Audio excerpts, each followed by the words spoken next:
오늘부터 요한계시록 묵상이 시작됩니다. 오늘 말씀은 요한계시록 1장 1절부터 8절입니다.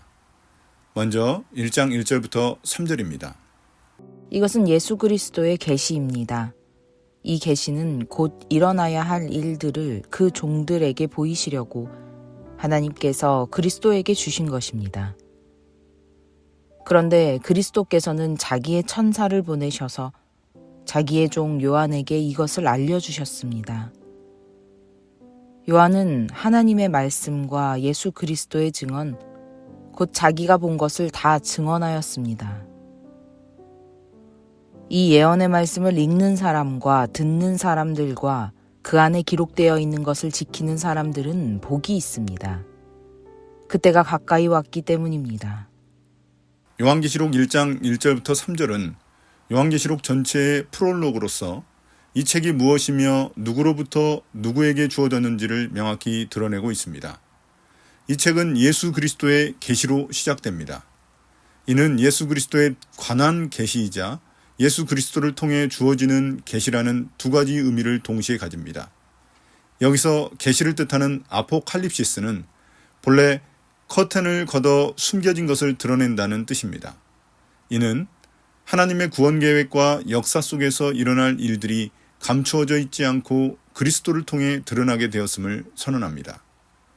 1절에서 하나님께서 이 계시를 예수 그리스도께 주셨고 그리스도께서는 천사를 통해 자기의 종 요한에게 전달하셨습니다. 이러한 계시 전달은 이 메시지가 요한 개인의 상상이 아니라 하나님으로부터 직접 온 참된 계시임을 증명합니다. 또한 반드시 속히 될 일이라고 하여 교회가 직면한 현재의 고난과 앞으로의 역사 속에서 일어날 일들을 바르게 해석하고 준비할 수 있도록 긴박성을 부여합니다. 2절에서 요한은 자신이 하나님의 말씀과 예수 그리스도의 증거, 곧 자기가 본 것을 다 증언하였다고 말합니다. 이는 요한의 증언이 단순한 전승이 아니라 직접 보고 들은 바에 근거한 것임을 강조합니다. 여기서 하나님의 말씀과 그리스도의 증거는 동일한 내용을 가리키며 예수 그리스도를 중심으로 한 구원 계획과 그분의 주되심을 증언하는 것입니다. 3절은 요한계시록의 독특한 복 선언으로 이어집니다. 이 예언의 말씀을 읽는 자와 듣는 자와 그 가운데 기록한 것을 지키는 자에게 복이 있다는 것은 여기서 읽는 자는 회중 가운데 낭독하는 인도자를 뜻하고 듣는 자는 공동체를 의미합니다. 이는 교회에서 요한계시록이 공동체 예배에서 공개 낭독되도록 의도되었음을 보여줍니다. 이러한 복에 대한 선언은 요한계시록에서 7번 등장하는데 그 첫 번째가 바로 여기입니다. 그 이유는 하나님의 나라가 이미 도래했기 때문입니다. 즉 요한계시록은 먼 미래만을 말하는 책이 아니라 이미 시작된 하나님의 통치 아래 교회가 어떻게 충성스럽게 살아갈지를 구체적으로 보여줍니다. 또한 이 복은 단순한 듣기에 그치지 않고 지키는 것에 달려있음을 강조합니다. 요한계시록은 듣고 지키는 신실한 증인 공동체를 통해 하나님 나라가 완성될 것을 기대합니다. 1장 4절부터 8절입니다. 나 요한은 아시아에 있는 7 교회에 이 편지를 씁니다. 지금도 계시고 전에도 계셨고 또 앞으로 오실 분과 그의 보좌 앞에 있는 7 영과 또 신실한 증인이시요 죽은 사람들의 첫 열매이시요 땅 위에 왕들의 지배자이신 예수 그리스도께서 내려주시는 은혜와 평화가 여러분에게 있기를 빕니다. 예수 그리스도께서는 우리를 사랑하시며 자기의 피로 우리의 죄에서 우리를 해방하여 주셨고 우리로 하여금 나라가 되게 하시어 자기 아버지 하나님을 섬기는 제사장으로 삼아주셨습니다. 그에게 영광과 권세가 영원 무궁하도록 있기를 빕니다. 아멘. 보아라, 그가 구름을 타고 오신다. 눈이 있는 사람은 다 그를 볼 것이요 그를 찌른 사람들도 볼 것이다. 땅 위의 모든 족속이 그분 때문에 가슴을 칠 것이다. 꼭 그렇게 될 것입니다. 아멘. 지금도 계시고 전에도 계셨고 앞으로 오실 전능하신 주 하나님께서 나는 알파요 오메가다 하고 말씀하십니다. 요한계시록 1장 4절부터는 본격적으로 요한의 편지가 시작됩니다. 먼저 편지의 발신자와 수신자가 언급됩니다. 여기서 발신자는 사도 요한이고 수신자는 아시아에 있는 7 교회들입니다. 여기서 7이라는 숫자는 완전수로서 단지 소아시아의 7 실제 교회를 뜻할 뿐 아니라 모든 시대의 보편적인 교회를 대표하는 상징입니다. 요한은 편지를 시작하면서 먼저 삼위일체 하나님께 찬송과 축복을 올려드립니다.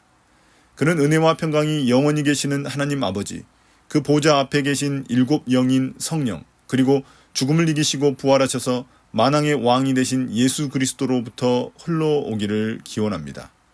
여기서 7 영은 스가랴서 4장에 나오는 7 등잔대와 7 눈과 연결됩니다.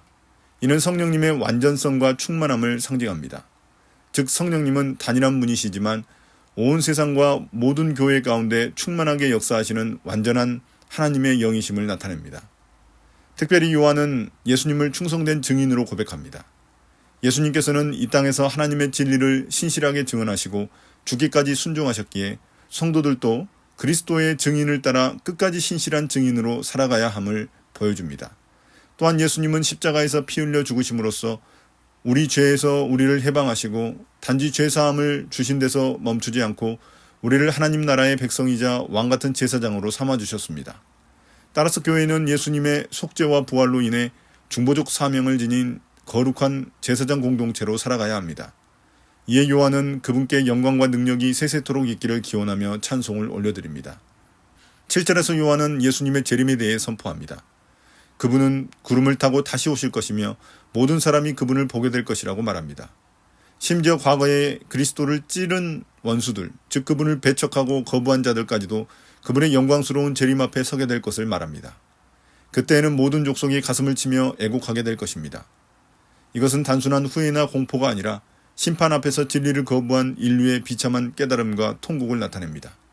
마지막으로 8절은 하나님께서 친히 나는 알파와 오메가라고 선언하십니다. 여기서 알파와 오메가는 헬라어 알파벳의 처음과 마지막 글자로서 하나님께서 시작과 끝, 처음과 마지막이 되심을 상징합니다.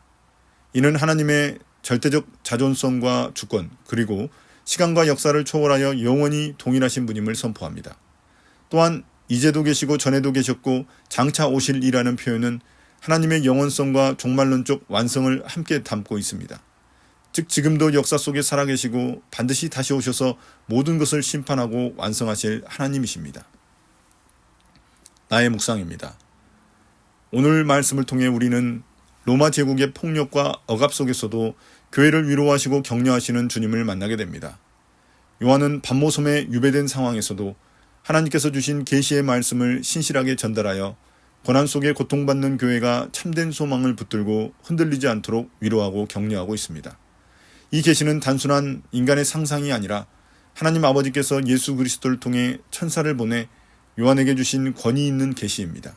이 말씀은 온 세상을 다스리는 진정한 통치자가 누구인지 분명히 밝힙니다. 그것은 로마 제국이나 세상의 강대국이 아니라 알파와 오메가요 처음과 마지막이 되시는 하나님의 나라입니다. 지금도 우리는 로마 제국과 같은 폭력과 억압, 착취와 우상들에 둘러싸여 살아갑니다. 이러한 세상 속에서 성도로서 흔들리지 않고 승리하며 살아가려면 세상을 하나님의 시각으로 바라보고 해석할 수 있어야 합니다. 그것을 가능하게 하는 것이 바로 하나님의 말씀입니다. 하나님은 말씀을 통해 지금도 우리를 위로하시고 격려하십니다. 예수님은 우리를 사랑하시어 자신의 피로 죄에서 해방하시고 우리로 하여금 하나님 나라의 백성이자 왕같은 제사장으로 부르셨습니다. 이것은 단지 신분의 변화만이 아니라 우리를 통해 세상 한가운데서 하나님의 나라를 선포하고 증언하시도록 부르시는 사명이기도 합니다. 그러므로 오늘 말씀은 우리에게 도전합니다. 폭력과 억압, 두려움이 가득한 세상 속에서도 우리를 부르신 신실한 증인이신 예수님을 따라 우리 또한 신실한 증인으로 살아가라는 것입니다. 그때 우리의 연약한 증언과 순종을 통해 하나님은 오늘도 세상 속에서 하나님의 나라를 드러내실 것입니다. 이 말씀의 약속을 붙들고 하나님의 통치를 신뢰하며 오늘 하루도 담대히 살아가시기를 소망합니다.